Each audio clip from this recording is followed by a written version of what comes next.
am on time. I am on time. I am on time. Let me see all the people who is going to give me a lovely shout out because for the first time, how long have I been doing this? Is it 2 years? I don't know. Nonetheless, I'm on time. Okay, so let's see who we have here right now. Okay. You guys are just talking to each other, doing your thing. Lula is here. Lula, we start on time today. So good to see you. That's how many things happened. Lula said 701. What's happening? We start on time, Lula, because my panel, one has to go to the beauty supply store. One is catching a flight. So I have to be on time today. All right. Let's see what we have here, and then I'll bring on my prestigious panel. Thank you guys. Thank you. All right. Los at the Raindrops, we're here. All right, you caught a live. Kayla, we love that for you. I am on time, the first time in 2 years. Who would have thunk it? So the thing is this. We have a jam-packed show. We got Belle Collector recap. We have Housewives of Atlanta, obviously. We're gonna get into those things.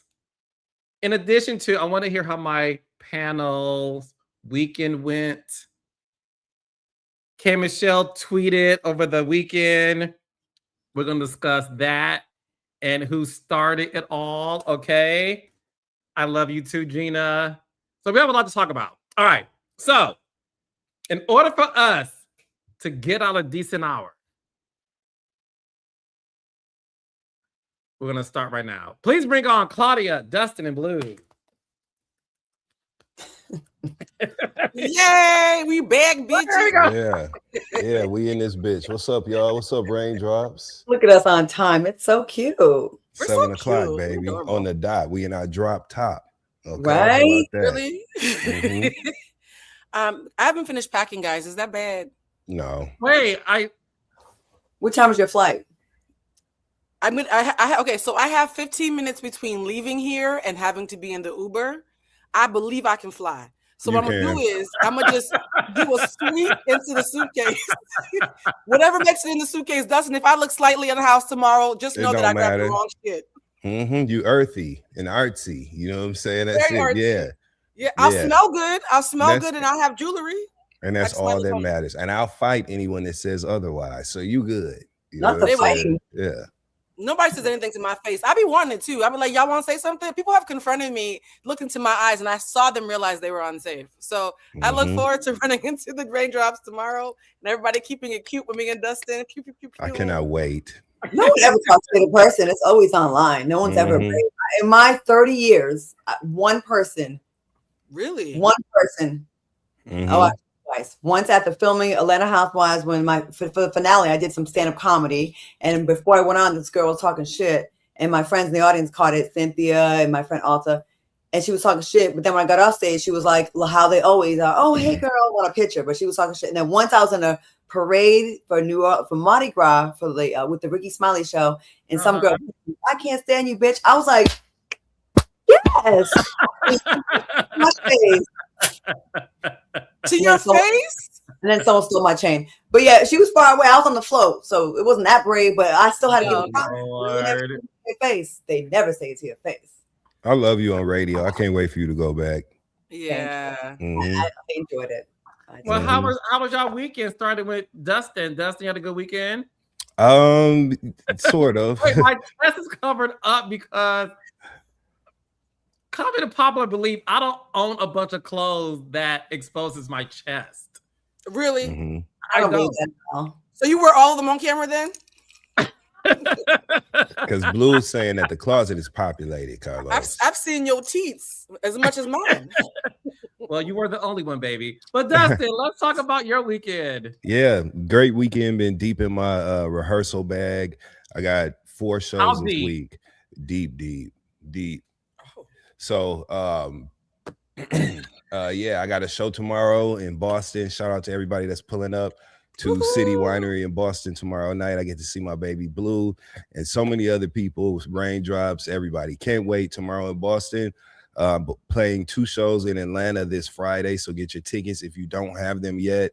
I have 2 shows in Atlanta at City Winery on this Friday, and then I'm playing City Winery Nashville on Sunday. So my ass been working, you know what I'm saying, and preparing to work. So go to DustinRossLive.com right now, please. Because he don't date no bums. Yeah, I don't date no fucking bums. And shout out to all the love that got. I knew y'all was gonna feel a real nigga kicking it, you know, telling the truth. Thank you. I knew y'all was gonna feel me. Exactly. And we showing up the same way. So it is mutually beneficial. You know what I'm saying? But can't wait to see everybody on stage. So that's what I was doing this weekend, preparing for all of that. Good. Mm-hmm. And nothing pleasurable happened this weekend, just work. I mean, look at that face and that look in his eye. You got to be able to read. Wow. You got to be able to read. You know. Look at his face. It means yes. The best communication is nonverbal, right? And I am a person who is exceptionally gifted in nonverbal communication. So this weekend, I definitely engaged in some nonverbal communication, and my performance was stellar, if I do say so myself. Did they leave a Yelp review after they left? Well, they didn't leave a Yelp review, but they left a Yale review. So anywho, yeah, it's good to be here. I am happy to be here. Yes. Say less. We get it. Yes. Yes, we got yes. That sounds fun. Talk about the sounds of blackness. All right, that's right. Okay. Jordan. How was your weekend? I'm in Rhode Island. I'm at my mom's house, and if you could look around, you'll see all old school. Look at the Miss Teen. Oh, Claudia. That's so sweet. I love that. I know that's right. And then that's Teen, and here's Miss. My mother has a shrine up. Oh, Claudia, I love this. Daughters with the New England Patriots clothes on. Oh wait, we're all about to be in New England tomorrow. We're all going to be in New England. Yes. Oh, I love that. We should all ground at the same time. Ciao. So I was supposed to come here just for this weekend and judge the Miss Teen Rhode Island and the Miss Rhode Island pageant, which this year marks 30 years since I won. Wow. Oh my God. Yes. 30-year anniversary. So I got to judge. It was really good. We got 2 fantastic winners that are going to do well at USA and Teen. Now, Teen is a girl that you can't really tell what she is. She has this really beautiful curly hair. And it was her first time doing a pageant, right? Wow. $20 dress, didn't even get her makeup professionally done. And she won that shit. I love that. Oh, she was not bad bitch. Yeah. Shout out to baby girl. Yeah. And just perfect Teen. And then the Miss is just the Miss looked like she's already won Miss Universe. Just so good. So anyways, on the way here, it took me 18 hours to get here. Wow. Luke is coming now because there was the big fires from Canada messing up things over there. So on the way here from Dallas, I had to spend the night in DC. Flights grounded, postponed. It was a lot. So anyways, I'm here. And when my schedule changed, I was supposed to start a movie on Thursday back here. So I don't have a microphone. So I'm sorry. My audio is bad. Great. Sound good, though. The bathroom is the best place to do it because the echo is perfect. Oh, I'm in this tiny little office, but it's like a bathroom. Yeah. Yeah. But anyways, glad I made it. And yes, it's been a lot. And I didn't have any pleasure this weekend. Okay. Are we doing sex reports? Now, hold on. I don't know what kind of pattern is forming here. That leads me to Blue. Oh no! Wait a minute. I definitely thought you would have got some. You're in Rhode Island. You know what I'm saying? Yeah, I didn't get rode or I didn't ride, but I haven't seen anybody yet though either. But anybody riding at this age, my knees hurt. Sorry, I'm sorry. Let me do the update. Sorry. First of all, Claudia, those earrings look like something I would rock. I love them. Y'all know I love me some big jewelry. I love them. Yeah, y'all don't understand. Those are onks. I'm wearing refined bamboo earrings. So these are bamboo earrings for the older set. My weekend, I had dinner with a childhood friend that I have not seen in many, many years. Wonderful. Low-key thanks to Dustin. Look at Dustin bringing people together. You love that. And then I spent this weekend sleeping. You know when you have a crazy couple of weeks ahead and something says, bitch, this is your last 24 hours before things get crazy. So I slept, and I did not realize how much I love just laying around doing nothing. It's very rare that I get to lay around doing. Are things late? Sure. I'm being cussed out in emails. But anyways, though, I made a choice to lay around doing nothing. And I will say this too. I started watching Married at First Sight. Mm-hmm. I don't watch that show. Me either. If you started this season, I'm just going to say this. I do not believe in outing people. And however, comma, I do believe that if you're sexually fluid on a dating show, you should probably like tell the bride and not show up with all your boys from Equinox to the wedding. Wow. I said, now, hold on, miss. No, what the fuck? It was so, all my gay male friends called me like this bitch. They playing them games. I want to get married. And I was like, oh my God. It's about to be an interesting season. Well, black? You know, that's what happens when you marry somebody you ain't never seen or met before. That, you know, that could be the outcome when you do some dumbass shit like that. I always thought that was the stupidest fucking show I ever seen in my life. But it was good last season when them people cheated. What was the Fred Flintstone looking guy with the ponytail when he cheated on the girl? It was the couples was cheating together. Oh, Dustin, there was one season when the therapist ended up sleeping with the man after the couple broke up. Wait, what? Yeah, Married at First Sight is like Love Island for people who are middle aged. Yeah, I think that's why I like it. Highly recommend, Carlos, because you know this be who you are. Okay, it's up my alley because I did watch the Peacock series 5 Star. Is it 5 Star Weekend? Yes, with Jennifer Garner. Jennifer Garner, Regina Hall, and some other actresses. Love Regina Hall. Yes, Regina Hall was excellent in it, but it's about middle-aged women. And as a middle-aged man, I watched it and loved it. So I'm gonna give Married at First Sight a chance because this season I can't do Love Island. It's a bunch of sucking and all that, and you know, it's 5 days a week. Love Island just gives me mono and mono. It's more about sex in a relationship, I think. From what I've been in each other's mouths like baby birds a lot. It's gross. Yeah, I don't do that. I'm fine with the slutty parts. I just can't get past that first episode when they're singing and dancing, when they do that dance montage. Like High School Musical? Like, that's where I hop off every season. Like, I got together type shit. I can never make it past that because it's so ridiculous. Yeah. So I end up missing it. Who proved that? Who said that? I know, right? I know. But it's a whole different generation, Claudia, of people who are just like, they like swapping spit and they like doing all those things. I'm a conservative gay. I like I am. I like to be in a relationship. Yeah, I'm a one man. You know what I'm saying? I like to have one partner that I'm with. Well, you're a DC brunch gay. Got it. What's a DC brunch gay? Tell me. DC, I lived in DC for 12 years, honey. Them the nastiest niggas. But anyway. They're nasty, but they got good credit and they own their houses. And we can take that. Yes, Blue. You're right. Absolutely. You know what's funny? Claudia, keep your mouth shut. I hope that raindrops are peeping how I'm constantly bullied on the show. And you know what? I'm gonna get back with Alan Funky. I'm sick of this shit. Right? My boy Funky. Shut up. Not enough your goddamn raindrops be coming for me, and then you gonna tell me to shut up. I'm minding my business. I just said. No, I'm talk. Go ahead, say something. No. All I'm saying is you may be onto something when it comes to the DC gays. Mm-hmm.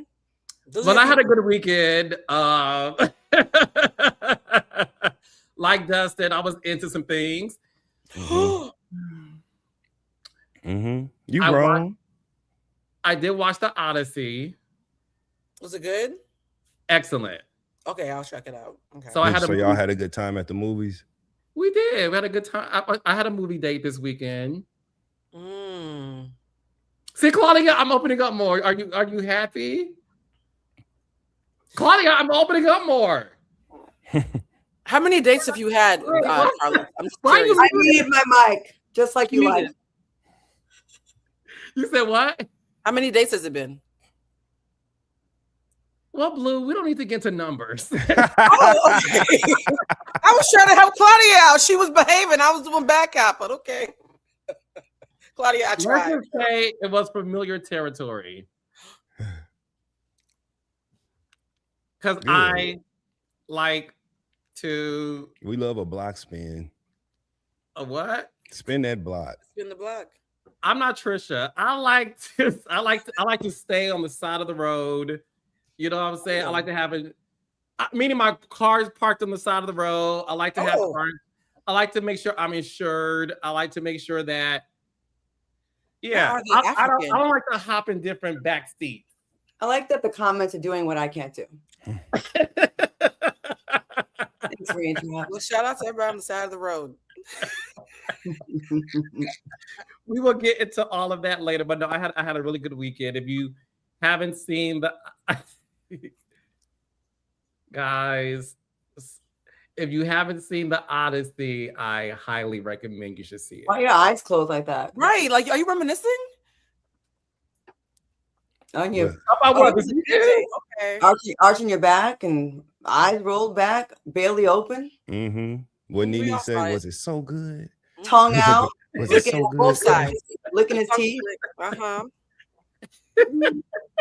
All right, so let's get the Belle Collective. Mm-hmm. Because you didn't already collected your bells this weekend. Or should I say Ball Collective? No, but the thing is, I'm here all night, Claudia and Dustin and Blue. Hey, we're not. Me and Claudia have a heart out. Okay.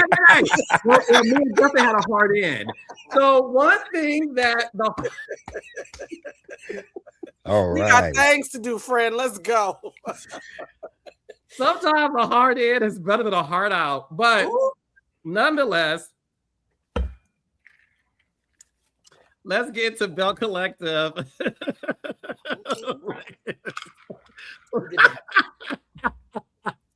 Latest episode. Okay, so I want to. Claudia wants to say something.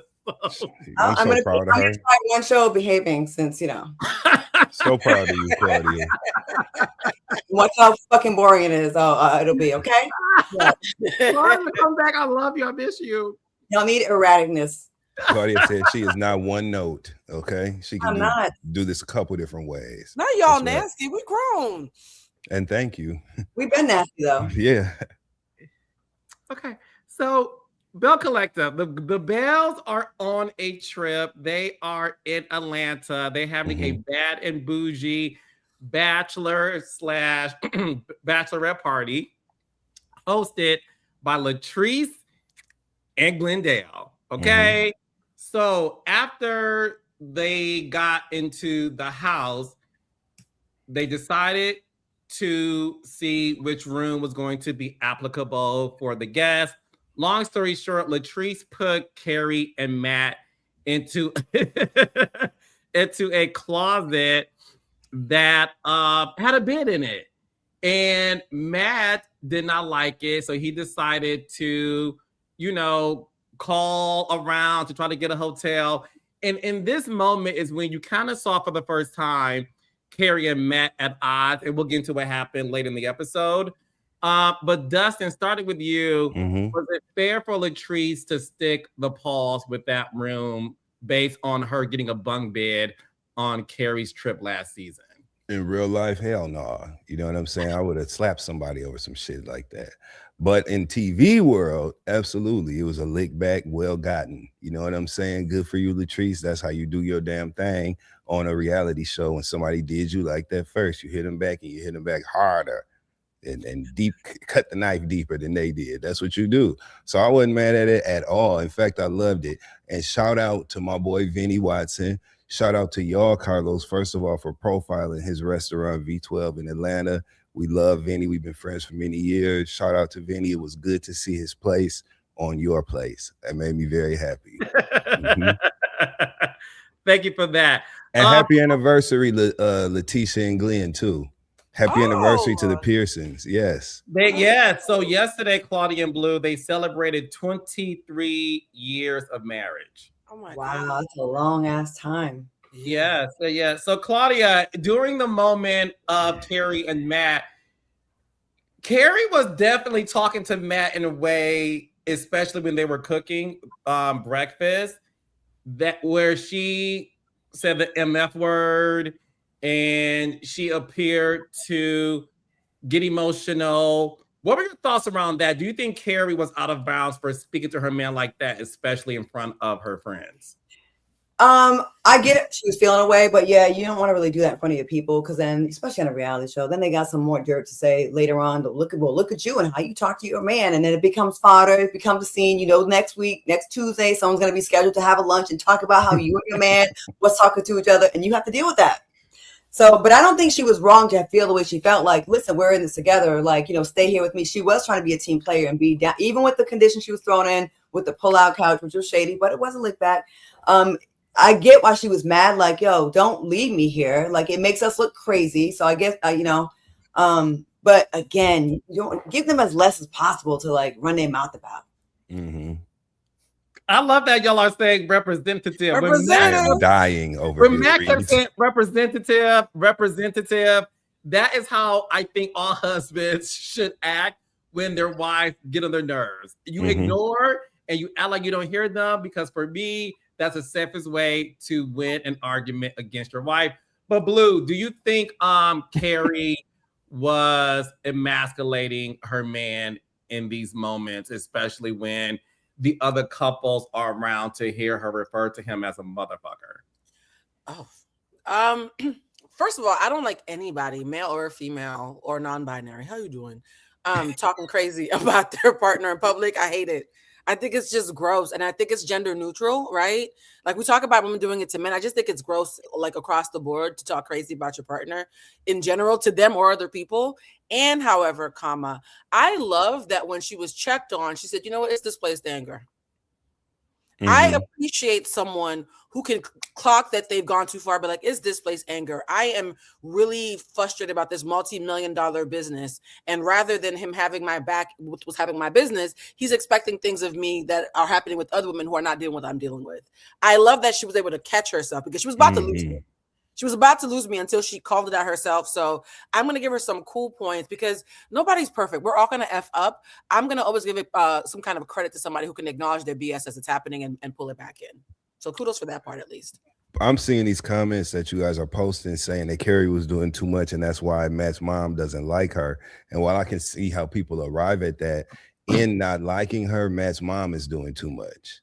So really, it's kind of like high pot, I'm kettle. You know what I'm saying? Like you're doing too much, expressing your distaste in the dynamics of their relationship. You got to be careful with that, because it's not effective to ever meet that sort of energy with the same energy. And if Matt's mom really wanted to see some changes, I don't think she does. I think she just be wanting to talk shit. And she's a woman of a certain age, so she's entitled to that, right? I can't wait to get that old and just say whatever. I say whatever I want to say now, so wait till I get old. I was gonna say, Dustin, I think you're there. I'm really not gonna give a fuck. Yeah, right? I think Michelle will agree you're there too. Yeah, well, I have the license. You know what I'm saying? Now you see how I didn't say nothing about that? Exactly. Early. But I'm gonna do her. I'm gonna do a her on her and not say nothing when I'm supposed to. Anyway, but yeah, I love Kerri and Matt on this show. I think they add so much value. It's so good to see someone added to Belle Collective who really not only fits in with the cast, but brings fresh new stories, their own thing to the cast, while still integrating seamlessly. So that was a great casting decision. I love the fact that their moms don't give a damn and will get on this show and literally do whatever they want to do. That adds to the entertainment value. We're in a good space with Kerri and Matt. Yeah. Go ahead, Claudia. I was just like thinking about like two things being true at the same time, definitely applies that there with Kerri and Matt and all that. Like, she was doing too much in front of the people, but he also wasn't doing enough as far as having his wife's back with the mother and with this crew. You're around girls that's going to talk shit about her. Like, you're on a reality show. And like, I did not like how he was willing to like leave her behind and go get a hotel. And, he could have thugged it out. Like, well, he ended up thugging out, which he did, but it ended up starting the trip off kind of crappy. Like, yeah, it sucks. And if he knows his wife and knows that this was a lick back situation from what happened before, like, that your wife was being petty before. So now this was the get back time. I mean, you want your guy to be your ride or die with you. Like, yeah, we're going to be sleeping on the floor in this room and we're going to talk shit later, but don't leave me there. And it seemed like during the argument, like, it just seemed like he just constantly kept letting her kind of hang out there by herself. Like, he wasn't ever like every protective of her at all. Yeah, and she's probably sick of it. Like, with your mama, you ain't protecting me, and with these people, you're not protecting me. And she said she has a lot of pressure on her. I think she's got, so yeah, I understand why she's popping up. Was it right? No. But I understand why she was like in that, you know. And she voiced that too, Claudia. She literally said, here's the thing. There's a lot of women who are married to good men who are still not moving like anything more than another dependent in addition to the other children, right? The joke is often when you're in a relationship like that, it's you have a husband and 2 kids, and then one day you look up and you have 3 dependents because your husband isn't pulling the weight. So that frustration is very common. And I hope that, even though I know they do stuff for the show, I hope he is seeing the places where he fails to cover her, even though I think he loves her. They good. I would have been like, baby, no, we in this together, right? Yeah. But we ain't staying here. Okay. We in Atlanta, right over there at the Four Seasons.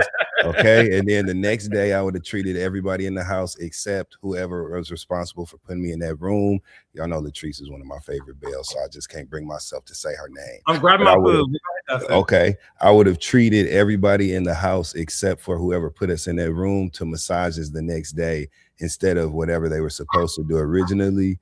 That would have been the lick back after that. You know what I'm saying? That way, you wouldn't have been mad if you did that. There tonight, and then she can get her lick back, and we good. You know what I'm saying? That's what. And she, in a different world, like how they were talking to each other better, she could have gone to the hotel with them had it been presented a little bit better. I think the way he just was like, I'm out, and it should have been more of an us versus them thing, or like no matter what we're gonna do is together, babe. What you think? Yeah. He could have presented that in a better way, where she would have been on board to go to a hotel. Yeah. The way he presented.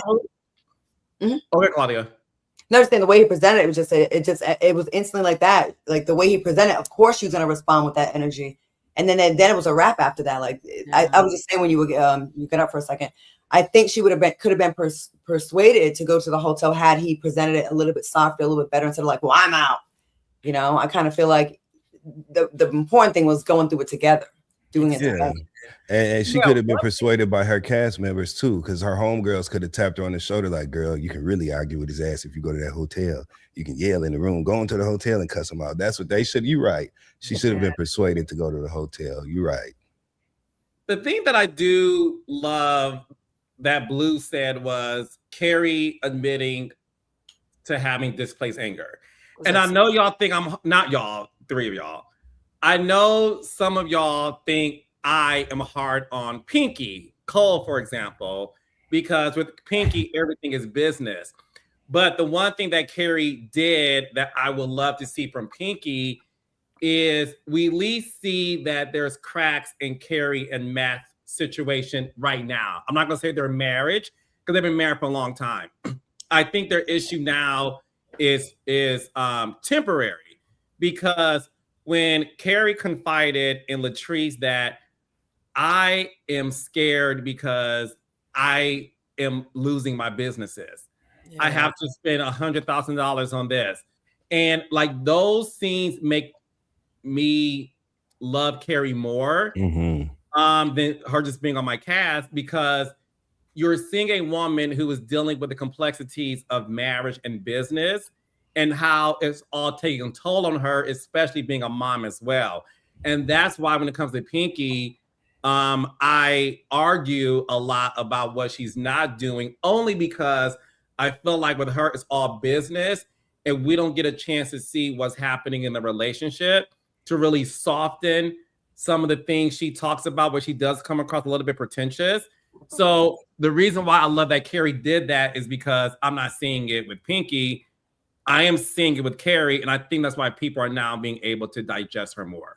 She was vulnerable. She was vulnerable and self-reflective, and those two together, it's going to always look good to an audience. Yeah.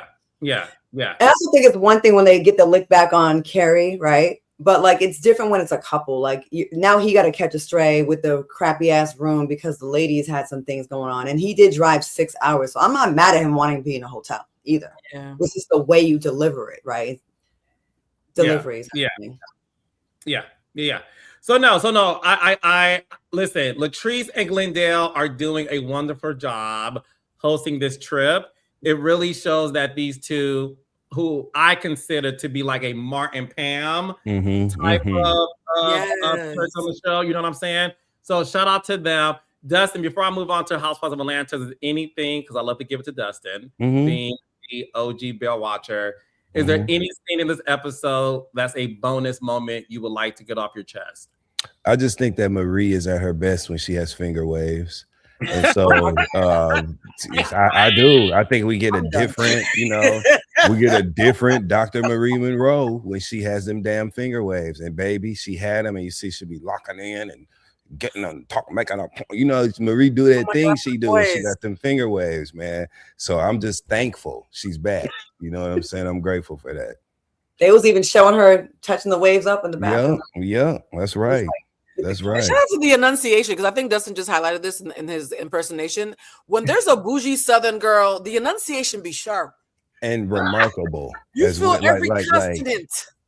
You remember it, and it really makes the words so much more robust. So I love it. I love hearing Marie talking shit. Corners on them I words. thought we was closed. We ain't closed. I thought we was closed. I love hearing her do her thing. So that's what y'all heard her say. Oh, no. See, y'all thought we was closed. It's not. I thought we was closed. Y'all know how she talk. I love Marie. It's even Martin Luther King doing Barack Obama, but yes, it is. That's my girl. She do sound a little presidential. She do for sure. Yeah. The deep fried sausage. I was as a cooker. I said, "What are we doing, girl? Why are we deep frying sausage? We don't need to do all that." It was in this much grease. Like, it's not French fries. It's sausage. You don't even have to do anything. Put in the pan. Why are we deep frying the sausage? Why are we deep frying sausage? Like it was like I don't know, beignet or something. I don't know what the hell. It was like she was frying. Like, it doesn't need to go in that much oil, my sis. It does not. That's why I love this show, because you get to see, like, they are so Jackson, Mississippi, which is why this show is a hit, because they are true to who they are. And I love that moment, like, made a lot of people on social media talk about it. So thanks for Claudia for bringing that up.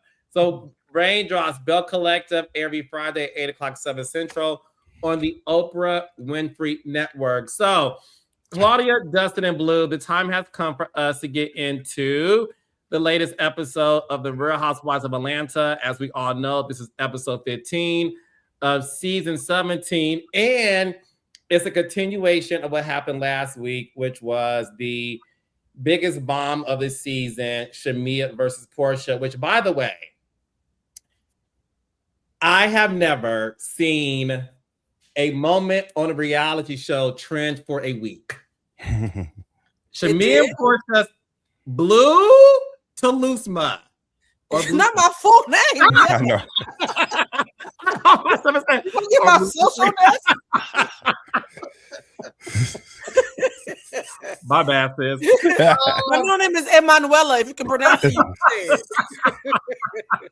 So Blue, it has trended all week. Okay, it's something that a lot of people just are talking about, even today, right? Even last night when K. Michelle responded to Dustin's commentary, which we'll get to that in a second, because I want to hear Dustin's thoughts on her response. But nonetheless, the ladies are at the nightclub celebrating Phaedra's birthday. Porsha is there. She's having a good time. Angela, Pinky, K. Michelle's on the ones and twos. She's singing VSOP. Yes. I love her voice. I'm so happy she sang that song. Yes, really that's the shit. Yeah. And even offering up to play Juice song Delulu, right? Like K. Michelle was in her element at the club. All the girls are having fun.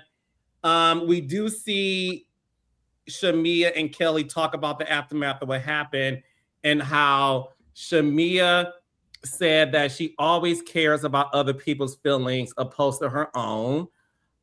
She also said that she's cool on Porsha and that Porsha would never meet another friend like her. They then get dressed, go to the club, and the moment they walked in, Porsha grabs her bag and leaves. Claudia, starting with you.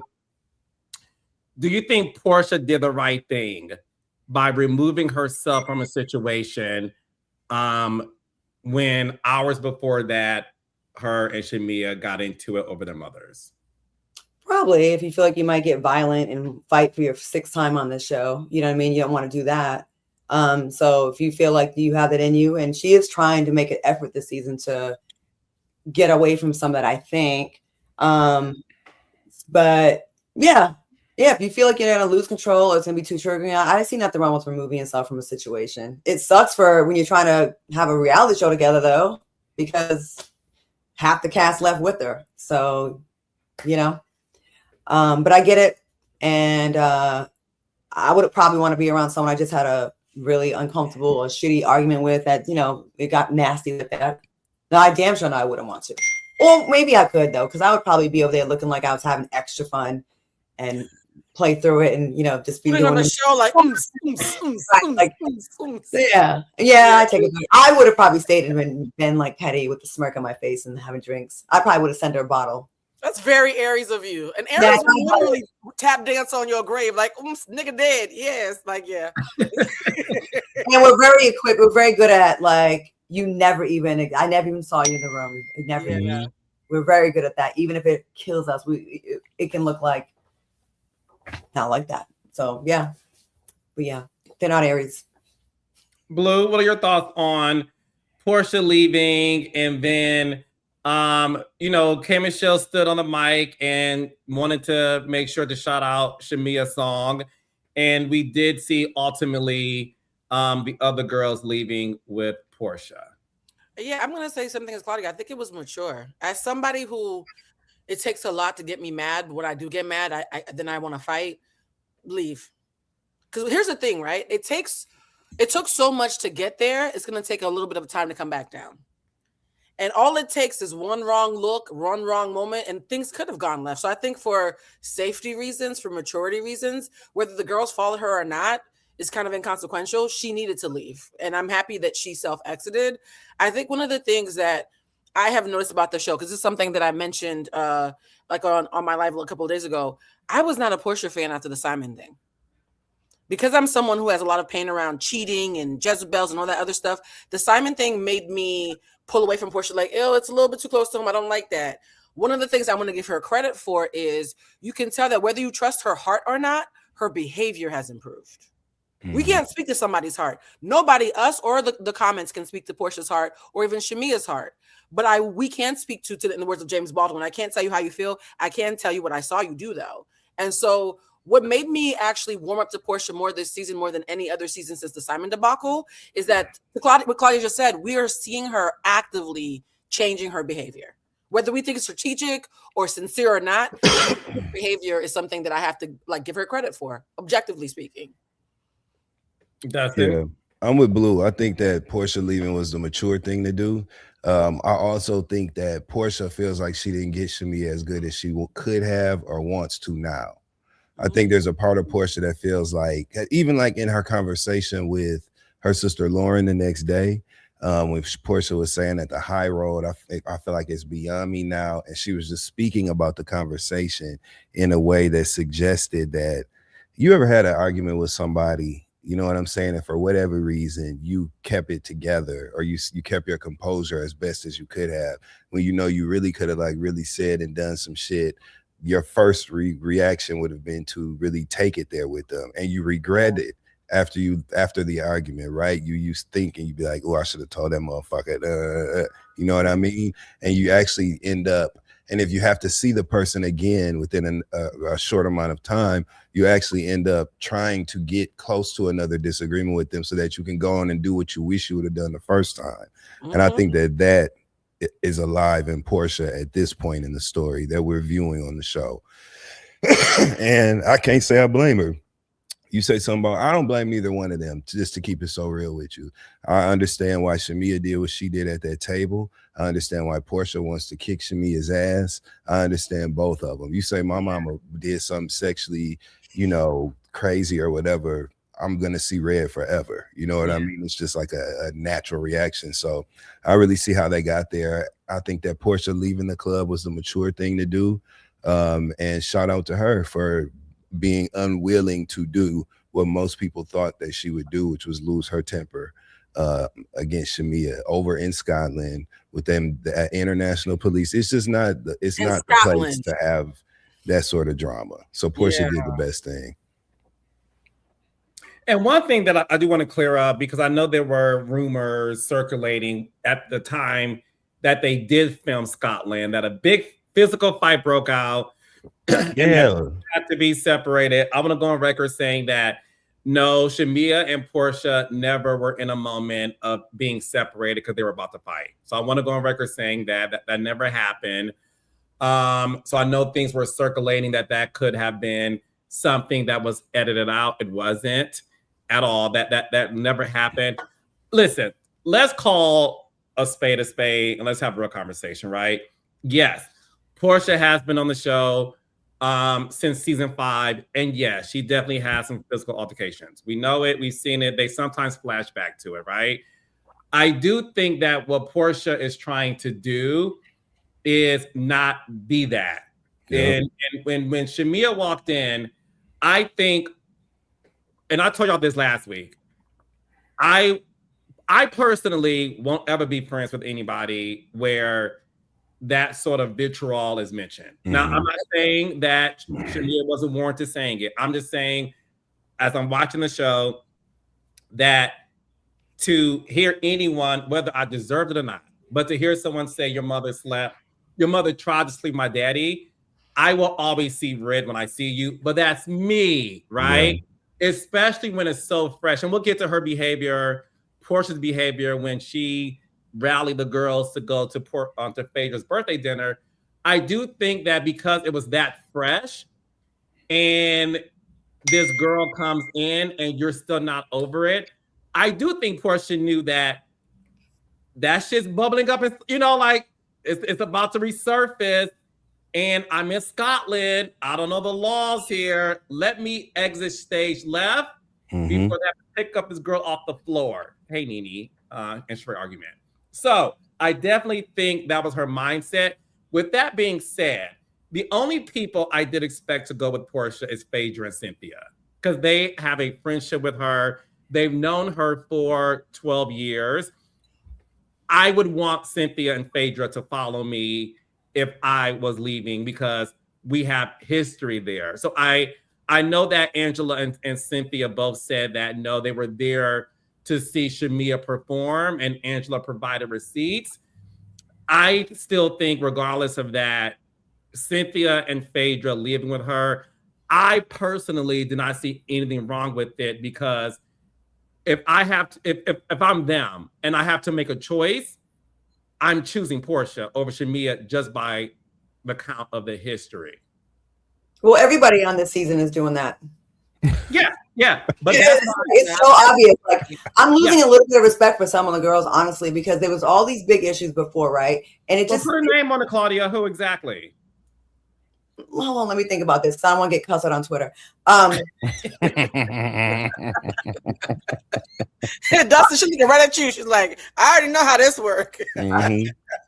Like, it just kind of seems so fake how everyone just all of a sudden forgot all about everything. Like, when it's someone else, like, we can all hate together, it builds bonds.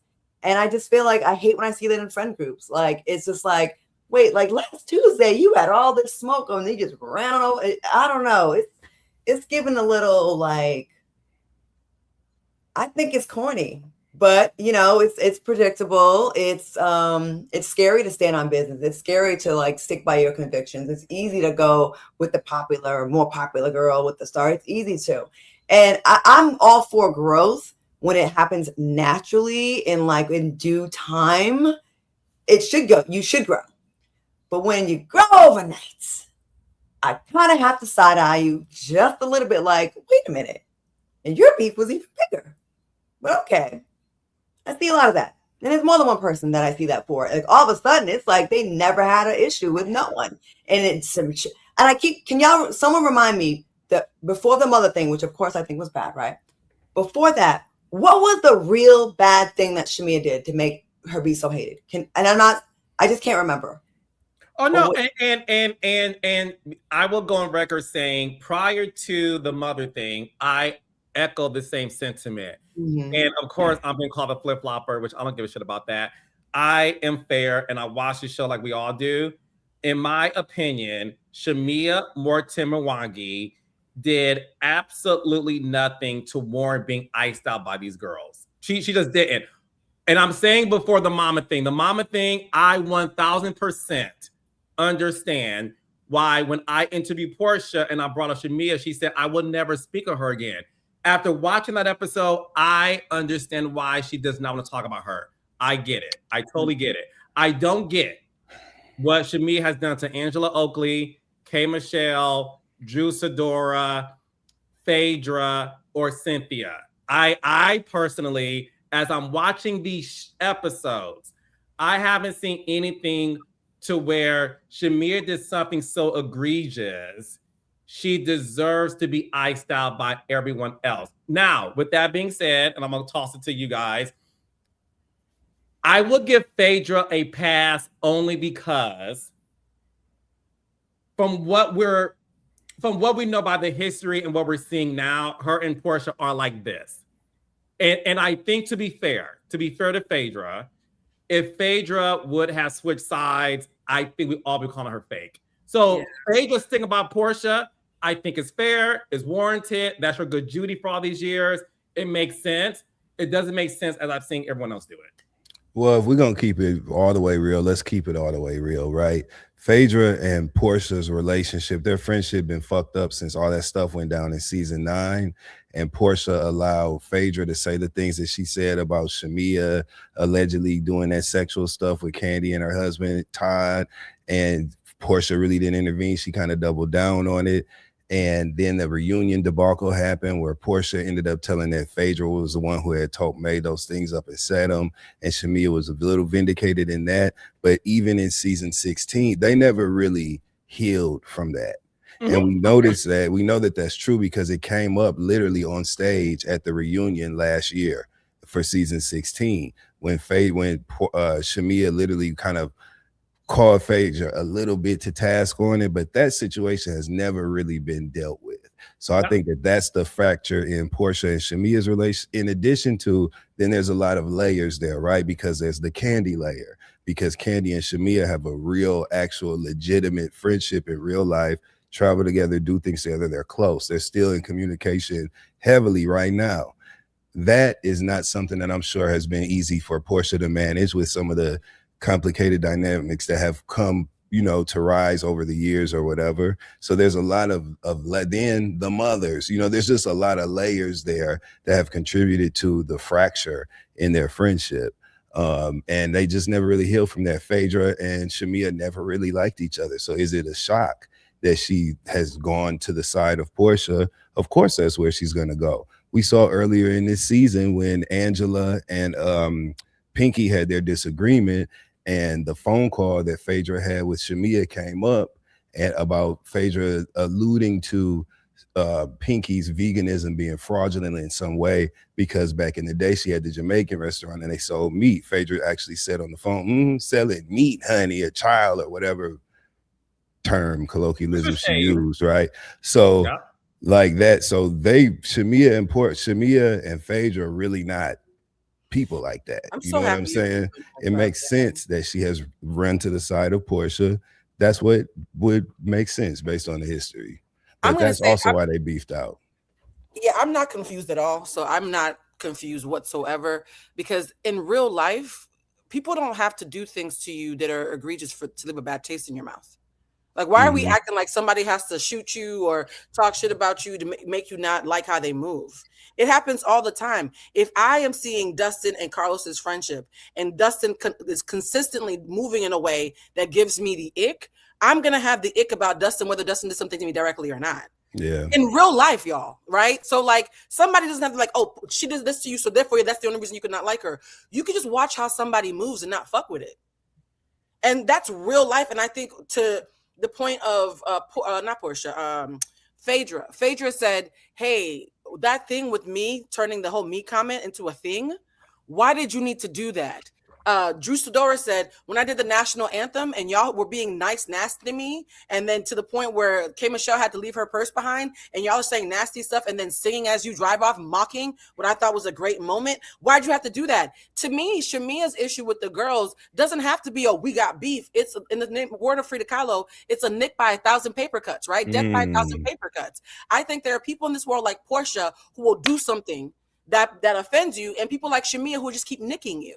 And the nicks add up. So I'm not confused whatsoever. They have been staying since the beginning. I'm going to give them some credit, even though I critiqued all the girls, all of them, right?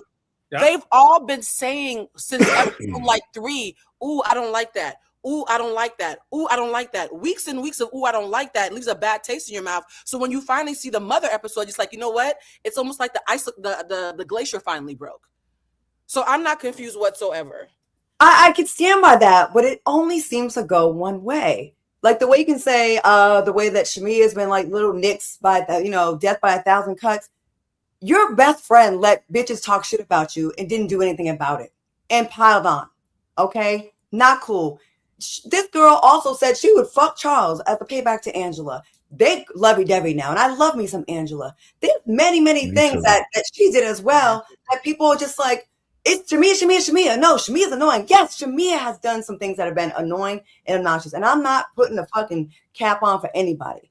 But I'm just like, I got to be fair. Like, when I don't like when one person does a whole bunch of things, it's, well, she's a star and she's a this and she's a that and she's that girl. So we're not going to like really go against that. But when the newcomer does it, they're so evil and they're so bad. There's enough smoke to go around this entire cast. There are no innocent people here. And I guess I don't like that. I'm always so about fairness. And I don't see that a lot.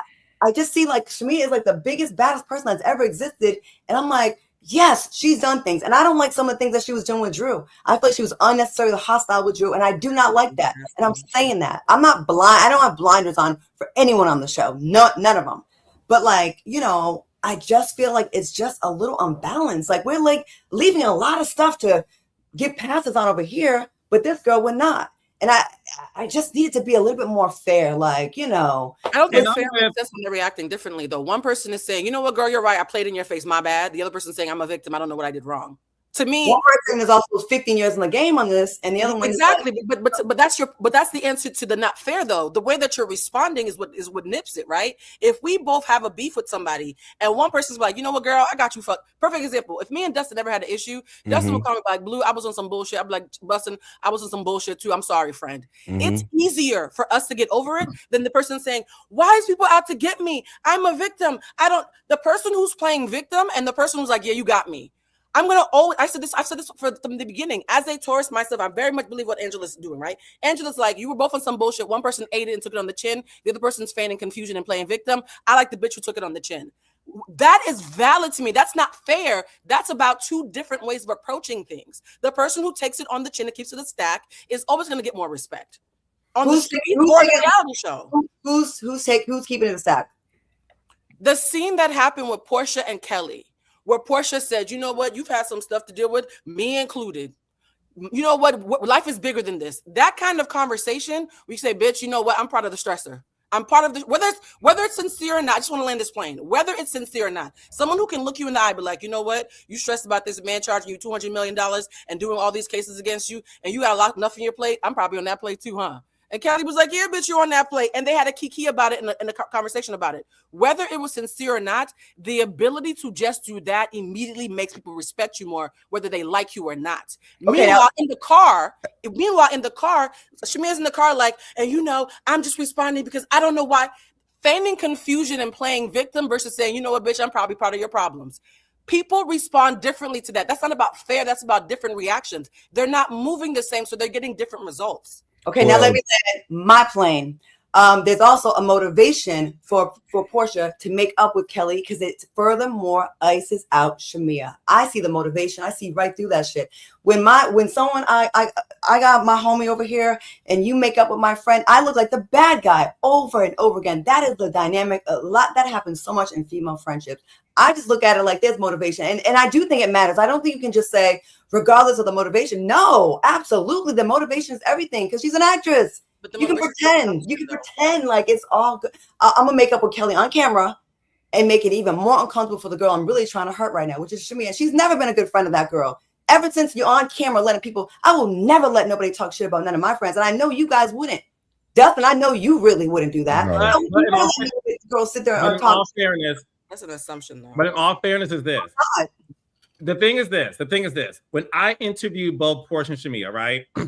I told Shamea to her face when I said, look, my panelists and I do believe that the first sign that we were able to see as an audience on camera was when, yes, Porsha did sit there and allow Phaedra to make childish motions that you were sleeping with Candy and Todd. And yes, Porsha sat there and her exact words were, Sheree asked Porsha, is that true? Porsha's response was, they're very close. She didn't say yes or no. She did say they were very close. That happened season 9. I said, Shamea, in all fairness, because I get it. Mm-hmm. Shamea, you also went over Candy's house. And when Candy said that, Porsha said, I want to kiss you until you did what Dustin did Saturday. Then, I said, Shamea, no shade, you did this. You sat there and you drank. And she said, well, no, I did that because I saw what Porsha did. I said, no. That aired the same season. You did not get the episode advance. And then she said, okay, Candy did tell me what was going on. My point is this. If we're going to be fair, let's be fair. They both were not great friends to each other. Sorry, Lowe's. Big difference. No, big difference between them two things. You're gonna have to use another example then, because that's a big difference between making a face and co-signing a damn lie. There's a big difference between countenance. You making a face, sipping your imaginary cocktail to co-sign the truth. To co-sign the truth. No. Versus a lie, Carlos. That's the issue. No, in all fairness, Porsha did not say yes, they're fucking. Shamea did not say yes, she close to both of them. No, they real close. She close to both of them. That's what she said. If someone said no, let's be real. If someone said to you, "Yeah, I heard Carlos is the messy queen," and you do this, that's you're low key confirming I'm a messy queen, right? But are you one? Huh? Are you one though? Right? That would then be the question. Because, and I'm not saying you are. Not saying you are.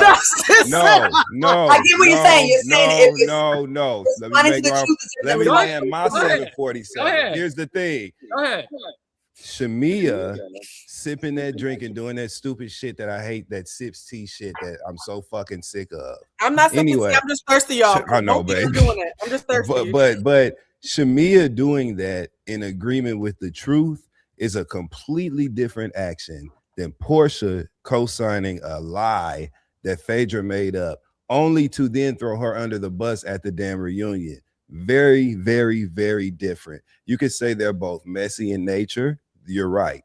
You could say they're both, I don't know, whatever the fuck you want to call it, but it's a big difference between me sipping a drink when somebody says Carlos is on crack, and I start sipping my drink and doing all that dumb shit, you know what I'm saying, versus somebody saying, Carlos got a Navy shirt on today, and I'm like, because you really do have a Navy shirt on today. So are you saying, okay, because I think I'm following. Are you saying, you saying because Porsha said, let me back up. Are you saying when Sheree asked Porsha after Phaedra said she is fucking Candy and Todd, and Sheree asked Porsha, is that true? And Porsha's response being, they're very close. She close to both of them. That's what she said, and that's important because it implies a relationship with him and her. In that. Yeah, you're right. We could agree to disagree on this. I'm with Blue. To me, it's the same thing because you both have allowed the outside world to view you as two friends that allowed another person to eviscerate your character, and you both stood there and took it on the chin. Now, granted, whether or not Porsha said that to Candy and Shamea, unless Shamea was there with her tongue in Candy's mouth along with Porsha's, how do you know that's what Porsha said. You're taking what Candy said as truth, and that's your right. The thing is this, just like But Porsha admitted it. That's the difference here. No. My point is, at that time, Porsha did not admit it. Yeah, the time Porsha admitted it later. At that time, she said, "I don't like you short and I don't like girls. Sorry. I don't like I'm teapot." sorry. I'm so sorry. We not finna sit here and pretend like Porsha did not co-sign that lie that Phaedra made up at that table with Sheree and say something in agreement to the notion, right? We're saying the same thing. Full stop. Full stop. But Full stop for me right there.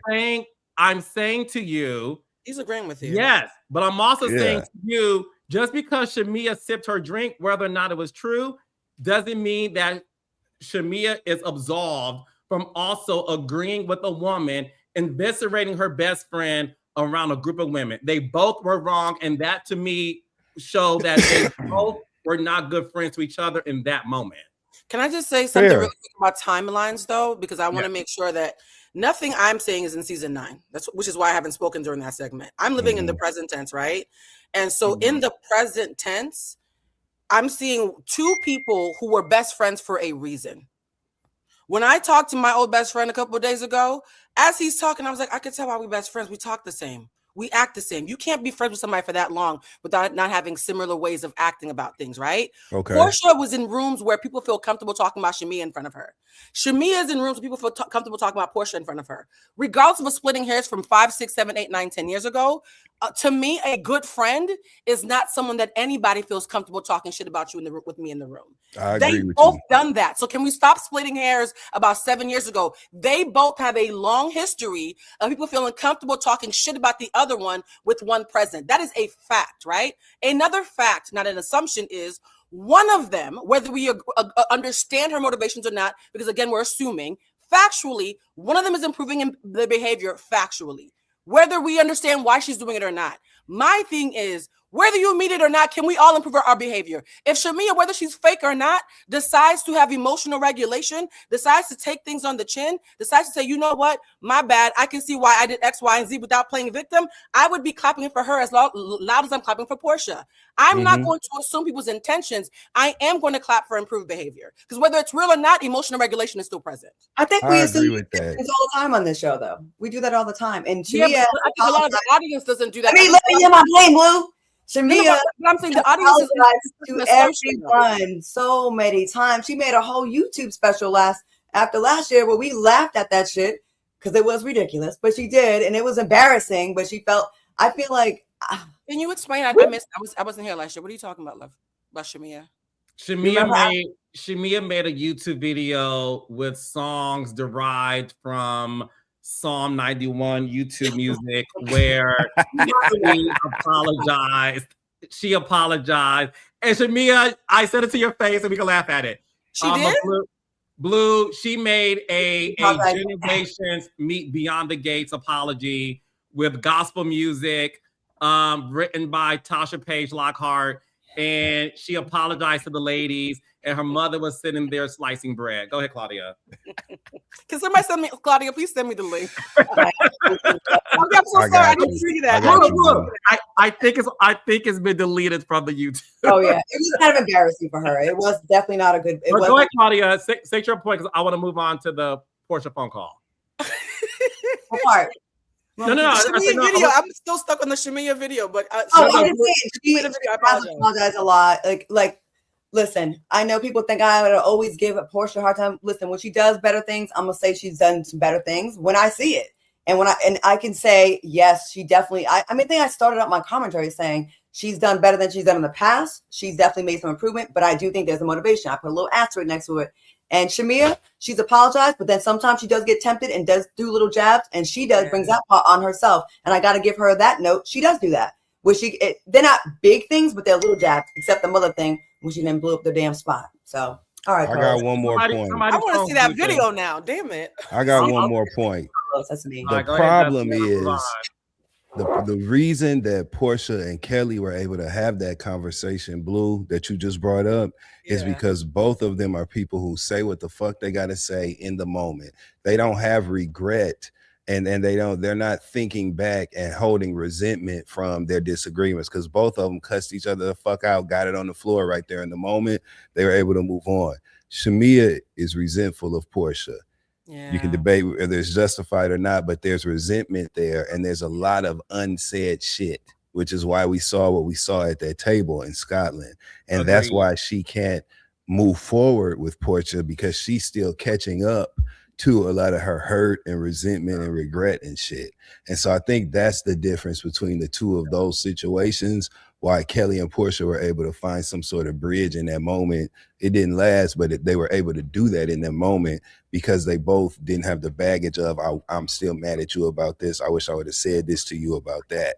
You know what I mean? No, we're on the same page. I was starting. Yeah, I started by saying the reason why it's unfair is because one is willing to do it in the moment, and the other one carries it. So it can't be fair because they're acting differently. Yeah. I also think that Shamea has been. Sorry, one last thing. I know we're going long, and me and Blue do need to leave out of here. We do. I will want to add this little spice to the pot. When you're friends with someone for a long time, besties, whether you're really good friends with each other or not, I'm sure that there's clearly a lot of secrets they both know about each other, right? A lot of stuff that they're holding. Best believe every time Porsha had an argument with someone on the show or didn't like someone, she was telling Shamea about, like, I can't stand that page. Can you believe she did this to me? And to see your people that you know your bestie was talking big cash money shit about, and then now they're best of friends. And that speech that Porsha gave about, like, no one else was there for me except Phaedra, I know that was another calculated, nice, nasty thing. For sure. And I understand, like, there's been a lot of those little things happening to kind of like get a little dig in at Shamea. And I will be pissed if my friend is sitting right in front of me, even if we're in a really bad place and we may never get cool again. I'm seeing how fake you're being right now in my face with 3 of these people you don't talk big shit about them to me, and I'm still not saying it. Claudia, you know what that reminds me of? It reminds me of what you said about the club. You said had you been in the club, you would have been going That was her version of the the next day after she calmed down. That was her version of what you said you would have done in the club. Who? Okay, so I'm gonna move on to the phone call because you guys have leaving 40 minutes. Okay, so what did y'all think about Porsha's? Okay, so Porsha FaceTime her sister Lauren the next day. Porsha tells Lauren about what happened between her and Shamea. Porsha said that off camera, Cynthia told her something along the lines of Shamea told Cynthia that as long as Shamea is able to see Pilar, then she's cool with that. Which a lot of people took that as to why Porsha removed Pilar from Shamea's life. Blue, starting with you, again, what I look at this is a lot of off-camera conversation that really is allowing their friendships, meaning the whole cast, to not make sense for the audience because of these particular off-camera conversations. But do you think that really made sense as to why Porsha definitely did not want Pilar around Shamea for this comment alone? I think I'm going to make this one simple. I think we talked about it in the Black community. If I don't mess with someone, my child's not going to be around them. I think we all agreed, universally about that. If I knew that I had spent a long amount of time strategically, let's say I'm strategic. I'm strategically trying to circumvent feeding energy with you because I don't want to have a moment with you because I know you want a moment with me. And I'm circumventing you. And I find out from somebody like Cynthia Bailey, who's highly trusted and who I believe immediately, that you might have been gloating, that you had found a way around me paying you dust by still having access to my child via the father of my child, who I might still be a little bit in love with. I would feel very offended that you were even trying to get around to see my child, knowing that I didn't want to be around it. That would make me see red as much, if not more, than the mother thing. So for me, if what was said is true, and Cynthia did tell Porsha, well, Porsha think that, she doing something by ignoring me, but she don't know that I still get to see Pilar and she can't stop me from having a relationship with Pilar. That would actually piss me off more than the mom thing. To me, there's something about that for me would ick me out, that you're doing something that I'm not cool with, if that's how it actually went down. Right. That's fair. Dustin? Okay, so what we what people are now about to do is paint it out like Cynthia was doing something messy by telling Porsha that everybody up here knows Cynthia. We know that Cynthia told, if anything, Cynthia was like, she said, I mean, she really misses you. She's just happy that at least she gets to still spend some time with Pilar when thank God that Dennis and Gerald are still cool, whatever. That's how Cynthia told her that. Cynthia didn't tell her that to girl, you know, whatever the fuck. Number one. Right. Number two, I agree with that. Number two, Pilar is Porsha's daughter. That that conversation did not enlighten or make Porsha aware of her daughter's whereabouts. Porsha know exactly where her daughter goes and don't go because her and Dennis talk about shit like that. So there wasn't a eureka moment or no shit like that. I think that Porsha and Shamea's relationship has reached a boiling point through conversations that they're now having that they didn't have before, where now it's at a point where I don't want my child over your house no more. Yeah. We was just being cool or whatever and not really beefing out or going at each other verbally and shit. I could play it cool and I was okay with my baby being over there because we haven't crossed certain lines of disrespect. But now that we have, much to your point, Blue, it's too late for my baby ain't finna be over your house now. And we just cussed each other out. Porsha flat out said it when they were at the table. She said, and which made perfect sense to me. She said, there's no way after the things that we've said to each other, I say the things I say to you, you say the things that I say to me. There's no way my child would be at your house, no matter who you were, unless you were my sister. Felt that 100%, made perfect sense. So I just think they got to that point. You know what I'm saying? Claudia. Yeah, I agree. I think Porsha is totally right to feel that way, even though I do not think in any world Shamea wants any harm to Pilar. I think Shamea actually loves her like a niece. I understand that Porsha is totally within her rights, and you cannot criticize. I can't criticize that at all. I mean, I don't blame her. If I'm not rocking with you, you're not going to find a backdoor way to be around my daughter. And maybe one day when we cool again, maybe we can talk about that. But right now, while it's at this level that Shamea, you brought it to because of that dinner, Porsha has every right to not feel comfortable with that. Not that there's any threat, but because I don't like you anymore. So yeah, I'm taking away some little bit of sunshine out of your life, and the sunshine came from my daughter. You don't get to have that anymore. I agree 100%, Chloe. Are you guys godparents? Because I remember I actually fell out with the mother of my goddaughter, and so for me, I miss her. She's about to be 16, and I haven't seen her. Right, like it's very hurtful, but it's one of those things where I immediately understood it and didn't even question it. Yeah, no, I think. Listen, if you don't like me, you're not gonna like anything. I'm not going to allow you to like anything around me, especially my child. So I think we all agree that Porsha is definitely validated for that. We think Porsha is validated when she tells Lauren that she feels like when it comes to Shamea, that it is destiny swapping with someone. And Blue, can you define to the audience what is destiny swapping, and do you agree with Porsha? Destiny swapping is when someone gets close to you and takes notes on how you move through the world, and then they start following in your footsteps with the hopes of taking up the space that you currently occupy. So one could argue that coming on the show after Porsha made it clear via Shamea's version that she didn't want her on the show, having them shoot her baby shower and her wedding after she was told, being on Dish Nation or wherever the shows that Portia's been. If someone is constantly following in your footsteps and they have close proximity to you and are literally trying to copy and paste your destiny, that's what's considered a destiny swap. Do you think that's what's happening? Here's the thing. I'm going to be fair to Shamea in the way that I've been to Porsha. I can't speak to Shamea's heart and her intentions, and the industry is very small. There are people in this world who cannot stand me, and I've replaced them. With no effort of my own, I've replaced them at their jobs. And I didn't apply for the job. I didn't ask for the job. It just so happens they saw me popping online and said, hey, can you do this thing, right? That person could think I was destiny swapping and they'd be dead ass wrong.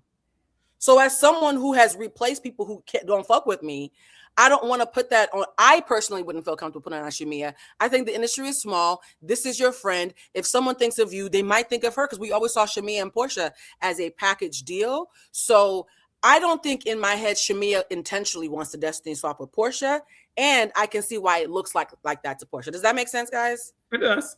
Perfect I can see how 10. Porsha's like, well, we had this weird thing. I already told you no. Why you keep on showing up in my stuff? And Shamea's like, I just want to be a part of it because I'm in the industry too. So I can see why one person's like, no, bitch, I'm just trying to do my job. And the other one's like, yeah, but why is it always so close to mine? So actually on this one, I see both of their sides.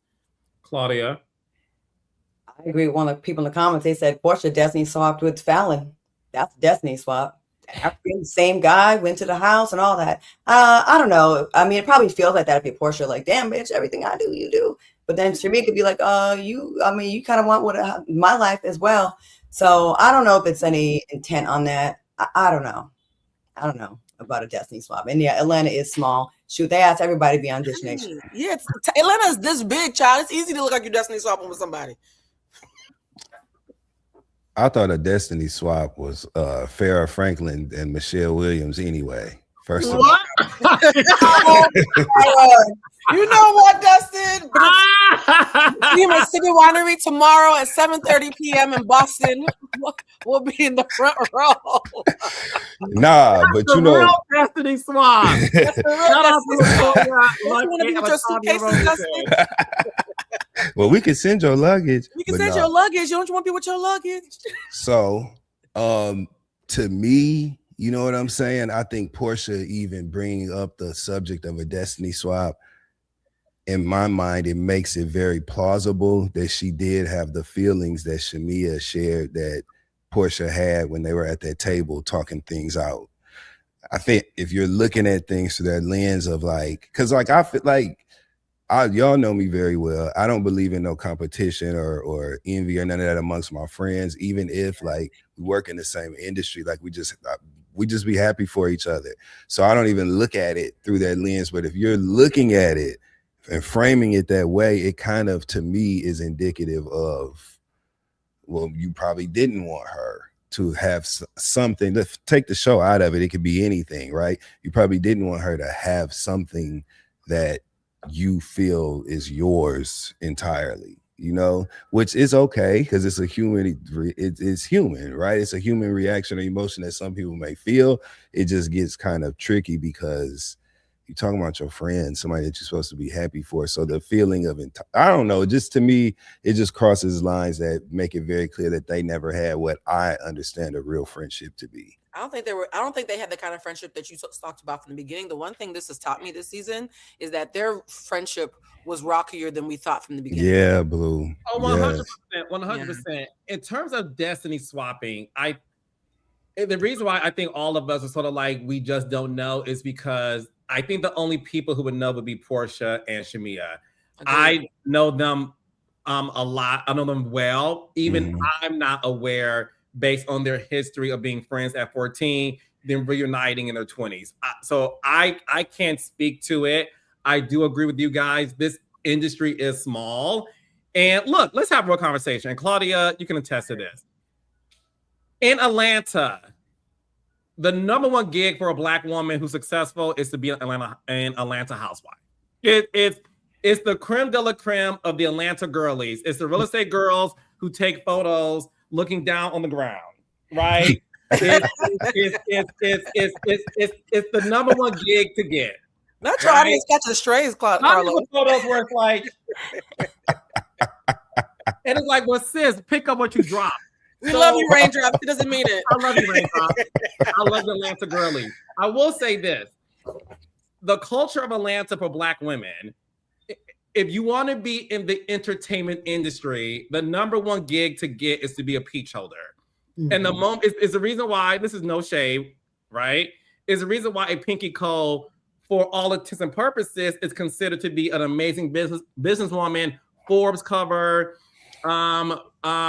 I think she emceed something with Oprah before. Like, oh, nice. All of us will look at Pinky like, why do you need this? But for Pinky, being a smart businesswoman, she knows as long as my area code is 404, this is the gig to get. So I definitely think it's one of those things where I'm like you guys. I can't even say whether or not it was Destiny swapping. I think Porsha Shamea friendship, based on their personal conversations, can only outline that. So I'm not even going to touch that. Yeah. One thing I do want to touch though is Porscha's spa day went to shit. literally. No pool, no nothing. But in this moment, they are talking about Shamea. And Pinky did say that she has seen changes in Shamea, and even said that at the airport, she did ask Shamea, are you ready for this trip? And allegedly, Shamea said, I am ready for whatever is ready for me. Porsha then said she did feel like her and Shamea made amends, and they were on their way to like make true amends.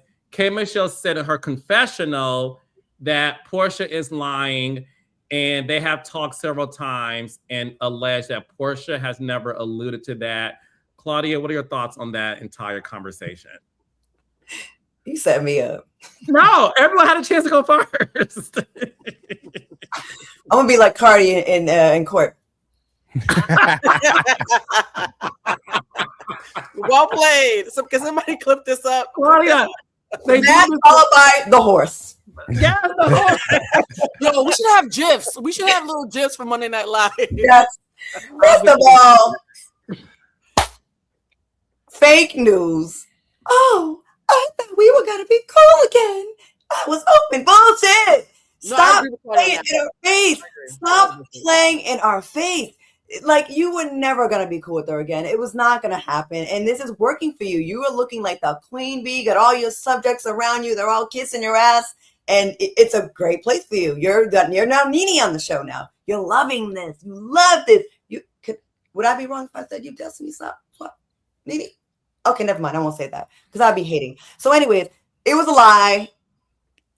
It was a lie. She had no intentions of squashing with Shamea, and that was fake news. But you tried it. You tried it. You look cute though. After sitting. Dustin.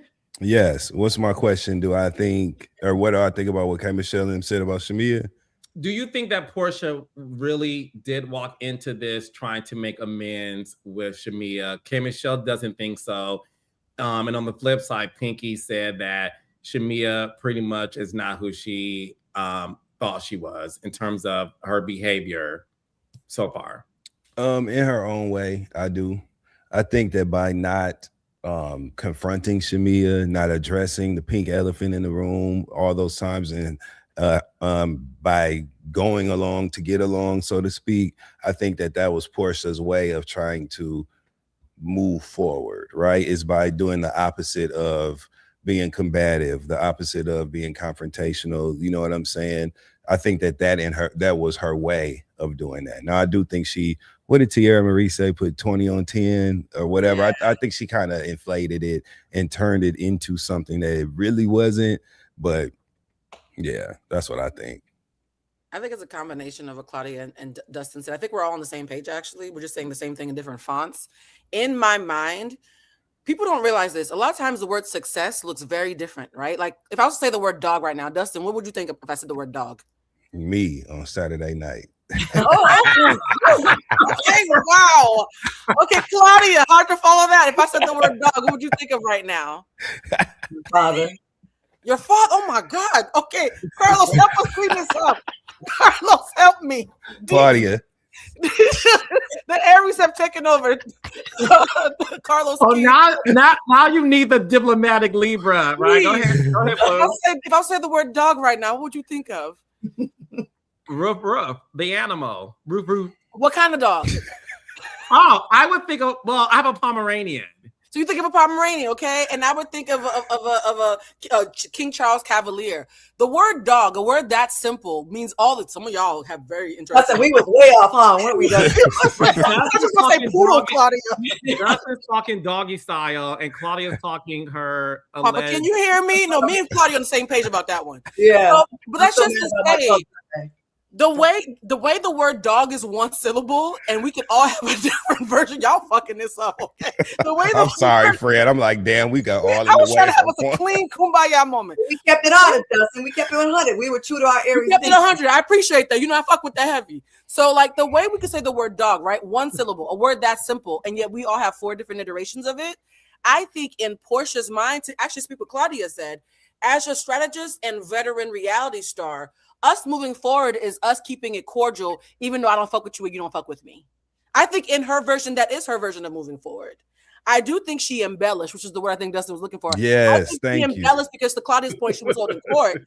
But I do think she was like, yo, if we can make it through Scotland and keep it cute, keep it a stack, I could be your colleague and never be your friend again. And that's improvement for us. That's a win for us. In her mind, a win is you learning how to play the fucking game, get out your feelings, ho, and let's get this bag. That's how Porsha's thinking. Shamea's thinking, oh my God, we make up and we heal the wound and we become friends. The same way the word dog means something different, getting over it means something different to the two of them. Yep. So I think Porsha was embellishing. She wasn't lying. It's just her version of getting over it looks very different than Shamea's. Yeah. You said what, Claudia? I think she's a liar. Well, no, I actually she embellished. She definitely embellished. I think this. I always go back to the behavior on the show. I think since episode 1, we got to keep it a buck. I think Porsha went in saying, me and this girl will never be friends. However, I will be a good coworker. I think Porsha went into I 100% agree with that. Yep. I think Porsha went into season 17 saying, me and these girls are coworkers. And I mean, me and Shamea are coworkers, and I will be a great coworker with her. And that's it. And that's why she invited her to her home. I think we all got to sit back. Just like we're black and we know that black folks don't play by their kids. And no, you can't sit up here and hang out with my kid. We ain't fucking with each other. We know when it comes to black people, our home is our sanctuary. And I think Porsha went in saying, come to my house. It ain't that deep. We're good, but we will never be great. I think the mistake that Shamea made is she kept things bottled in for so long. And the moment she decided not to return the favor and invite Porsha to her home, I think that was the first moment that Porsha realized you don't even know what it's like to be a good coworker. And because of that, you not inviting me into your home has now allowed these other girls to poke at our friendship. Because prior to that, the girls paid it. We had K. Michelle versus everybody. We had Drew and you know what I'm saying? So I do think in Porsha's mind, she thought not make amends as best friends. I think Porsha went in like, we will never be that. But we can make amends to where we could both coexist on the show. And I think Claudia, we have to give Claudia credit. I think Claudia, when you keep on saying she's being strategic, I think you're speaking to what Carlos is saying. I am. I think that's the funny thing people don't realize. I think we're all saying the same thing in different fonts. Porsha's version of getting over this is very different than Shamea's. And so it's a lie based on Shamea's view. But in Porsha's mind, this all makes sense to her. Her world is very different. I think Porsha's being a good reality star, and even inviting Shamea to her house was not from the heart. That's because it was an all cast. No. It was. I understand that as Porsha Diane Williams, I'm the face of this show. I'm center peach, and I have a responsibility, right? Yep. And Porsha did her job. Let's be real. If I was producing this season, I would have told Porsha, "Look, bitch, I know you don't fuck with this girl, but we need an all cast. So have her come through. Carlos, make. You know how you girls do, Claudia. Well, Carlos, make it make sense. Sure. How instead of it being all the girls, how about making a couples thing so that you're not directly in her face? That makes sense for me. Yep. And she did it because that shows me she's a team player. I think Shamea, not saying Shamea's wrong. I think what you're saying is true, Claudia. Porsha is a fantastic reality star. 100%. I don't think it diminishes the fact that in her mind, though, she still felt I can coexist with you on this show. Yep. And I think Shamea wanted her to coexist in her life. Shamea is not a reality. Yes, Carlos. Amen. Yes. Shamea is not a reality. She's becoming a reality star, but Shamea is not. She's still operating like this is my real life. This is my friend. But what about us? And it happens to the girls that come in and you have to do a scene with a seasoned veteran. You're like, oh, I'm going to the scene so I can make up with this girl so we can really get to a real understanding and really do it. And then it's going to translate in real life. That happens. And you're thinking one way, like, oh, we had a good scene. And then they get to the scene, the season one, and they are just running circles around. You're not even realizing what they're doing because you don't understand the environment you're in yet. That happens all the time. Like you would be surprised at and then a green screen comes out, a confessional, shit changes. Like, yo, there's a whole bunch of shit that goes in this. It's not as simple as they're in the moment. Like there's all, and that same producer, Carlos, that sits a Porsha down and says, hey, have the all cast. I know you don't fuck with her. Just do it. Would also say something like, and in the future, if Shamea says no to you coming over, you're going to look like the bigger person. It's going to make you look great. That's 100%. And I agree with you. And that's why, listen, I think what Shamea is doing currently is getting by not responding to Porsha's tweet. I think Shamea is finally understanding I have to play this as a game. And Shamea currently, by not responding to Porsha's tweet last Monday, shows us is now getting to her. But I think this season it was hard for her. Just like, look. She didn't get what was happening at first. I think she was still like shocked. Like, I'm happy she's catching on. I'll take it however I can take it. Yeah, so she's definitely catching on. Course correct this. Did you guys catch on to Shamea asking Phaedra how was it dating after her divorce? And Phaedra said that in 7 years she only had 2 boyfriends. Once again.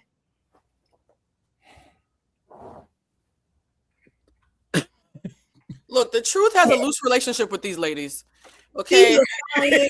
The truth is chasing them and they're all slightly faster.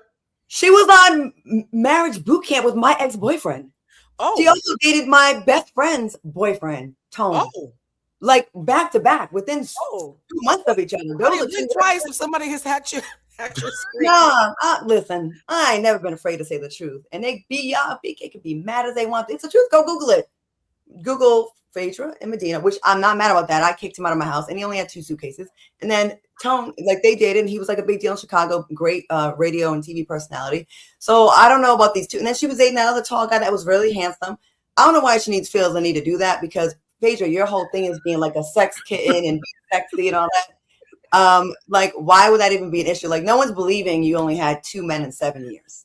Shit, I done had one that, and I had a drop for 3 years. Okay. Okay. Shout out to Raya. Sorry, I'm new here. Okay. All right. Listen, I'm allergic to bullshit and lies. And that's why people be like, why do you like, I don't like fake people. They irritate my spirit and my soul. I don't like people that have to lie and be like, oh, I'm just so Christian. I'm so this. And they're the biggest hoes in town. Not saying she is, but she damn sure have more than 2 men. We all have. Everybody on this panel has more than. I'm a virgin, Claudia, so I know what you're talking about. Knock it off. I've never seen a penis in my life. Knock it off, because you be talking all that sexy shit all the time on this show. What you're not about to do is start lying, okay? Blue, please. I don't sound my Shamea voice, but we're not about to do. I'm trying to find a husband. I'm a virgin. Stop. No, I have one man this week, Claudia Jordan. Thank you. Was it the one I have a picture of? Carlos, we have 12 minutes. Please get us out of here safely. Dustin Ross, you want to add anything to this? Please tried it. We can move on. Yeah. Okay, let's move on to the dinner. Oh, wait, so y'all agree with me? What do y'all think? Do you think she had 2 men in 7 years? Dustin, come on now. I think I'll give you 2 names. I think this. I think, listen, what made her so bad tonight, I already know. I'm not going to made her interesting was leaning into the juxtaposition of the church girl and the city girl, right? So maybe I'm just synthesized from it. When she said it, I thought even before Cynthia's confessional came up, when she said, bullshit. Which, by the way, Cynthia, everything. I love Cynthia so much. Because I'm so used to Phaedra doing that, I think I'll speak for myself. I literally laughed because I was like, it's Phaedra being Phaedra. Mm-hmm. You know what I'm saying? Like Phaedra. Yeah, okay. It's just her. Right? It's not a big deal. It's like, whatever, girl. Whatever. Maybe her definition is different. Yeah, that further to that point, she said boyfriends. Oh, my bad. So, boyfriends. Okay, that helps. Boyfriends. Right. I apologize. Sorry. So I think, for that, then maybe she did find a loophole. You know what I'm saying? A way to save, 2 boyfriends. Uh-huh. Yeah, well, the thing is that I want to move on because okay. All right, so the girls have a dinner for Phaedra. In this moment, Porsha makes a speech. And in this speech, she says that Phaedra has been there as someone she could call when she had no one else. Angela, Shamea, and Kelly, all in the confessionals, says that Porsha is laying on thick because of Shamea. And Kelly said, if you look on social media, they don't even hang out like that. Shamea even said in her confessional that Phaedra was not even at Porsha's wedding. Starting with you, Dustin.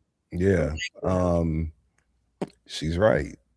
We don't see Porsha and Phaedra hanging out outside of the show, which I mean, whatever. You know what I'm saying? We already know what their relationship is about. Again, hate to take it outside of season 17, but we're not going to be aloof to the history of their friendship, right?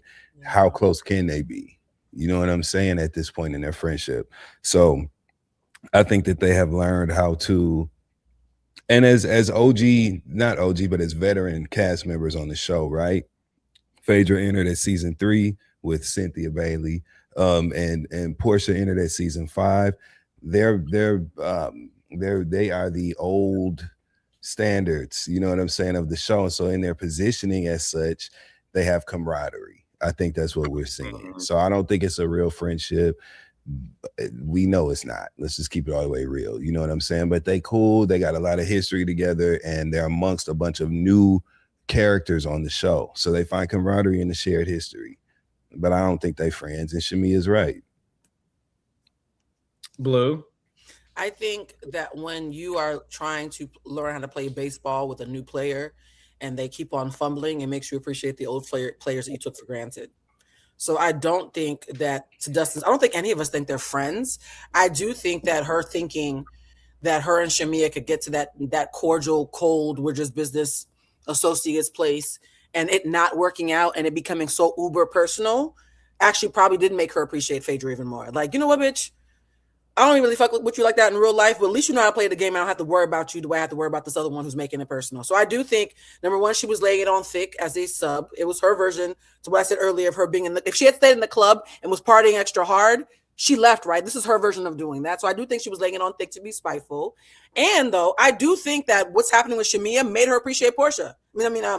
Appreciate Phaedra. She's like, oh my God, you know what, bitch?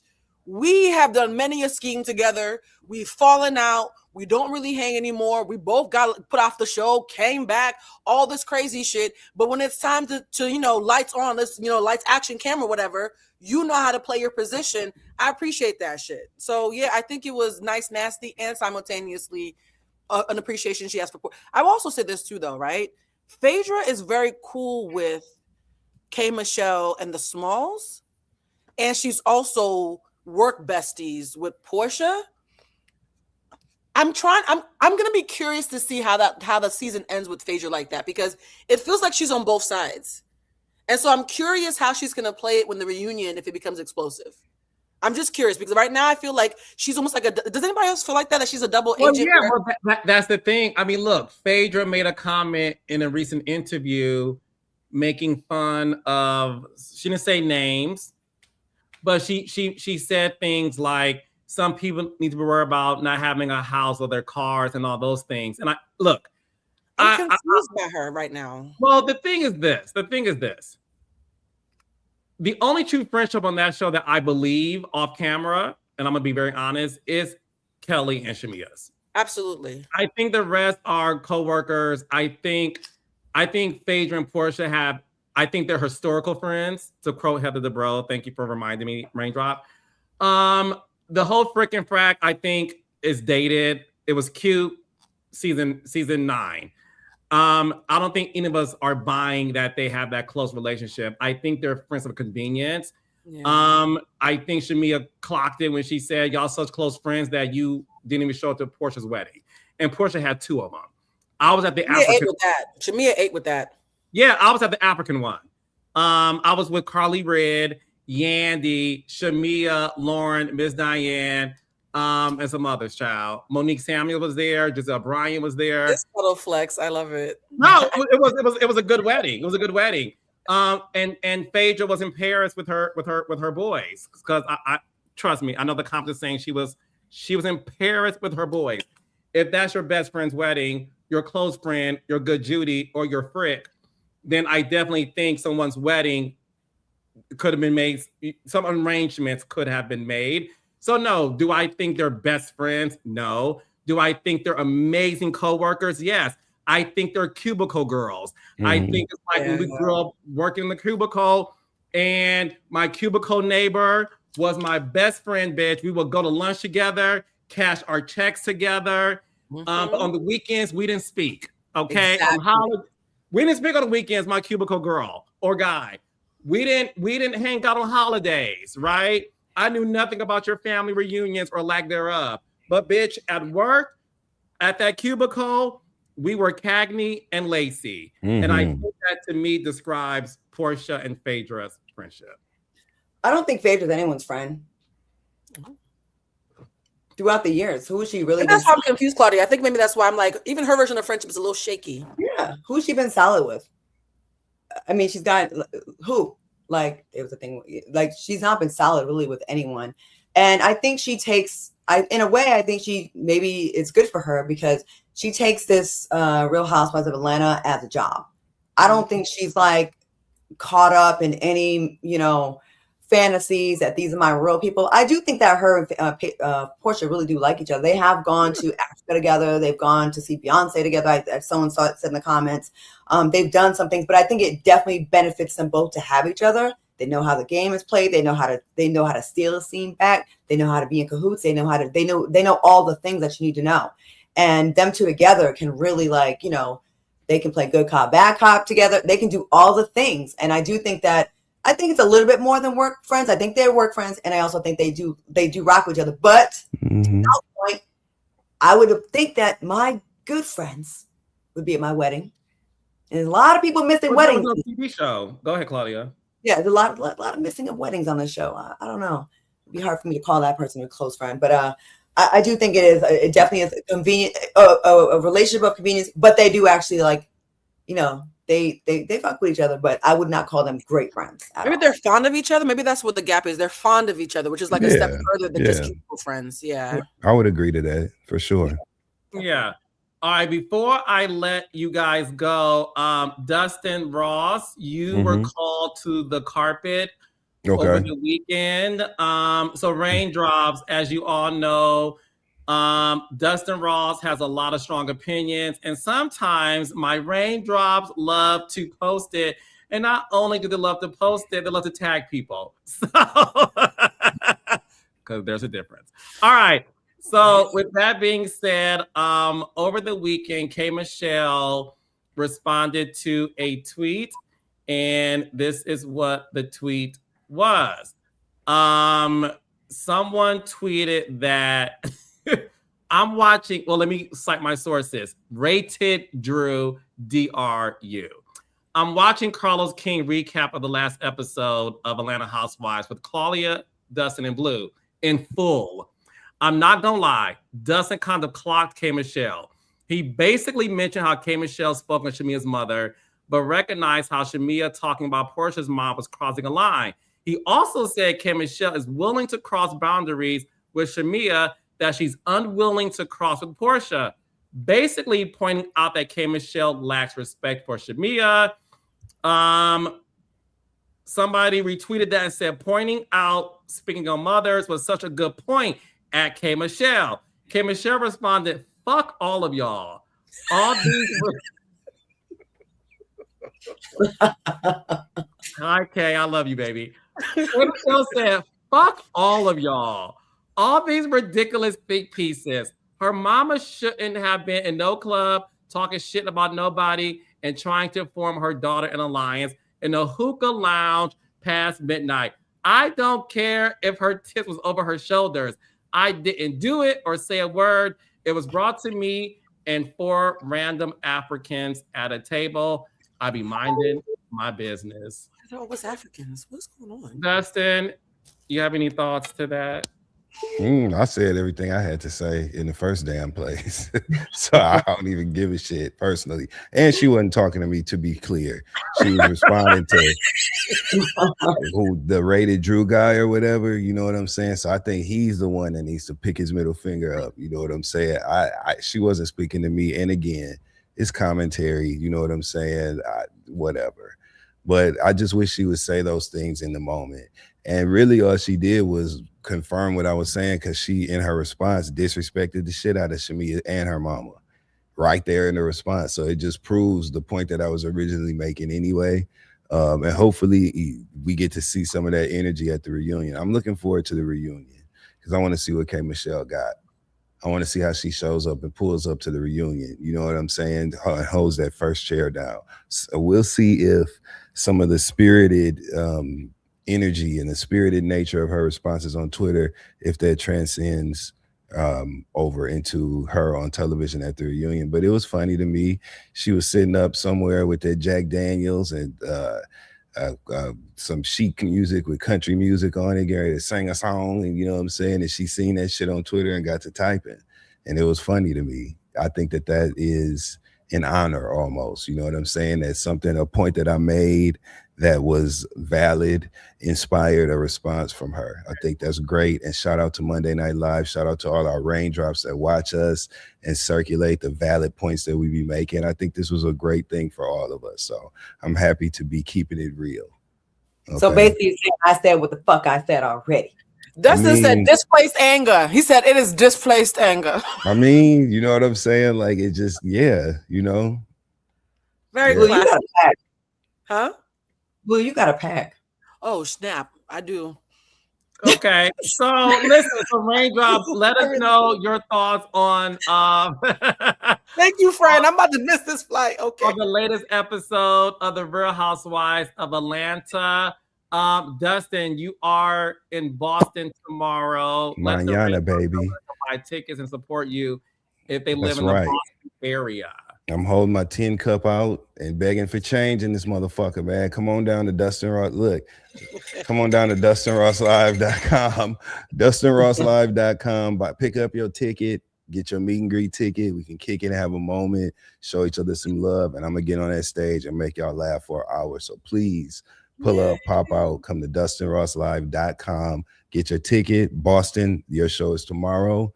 This Tuesday, Friday, 2 shows in Atlanta. There's an early show and a late show, 7:30 and 9:30. And then on Sunday, we'll be playing Nashville, all at City Winery. So DustinRossLive.com. All right, Blue, you got anything coming up you want to promote?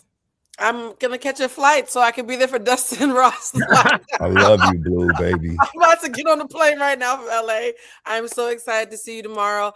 Guys, I'm going to tell you, I turned this show on in the shop last week. We are so entertaining.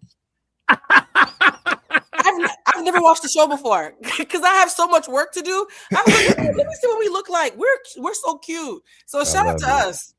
Shout out to us.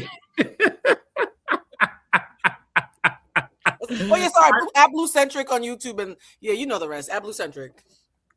Claudia Jordan.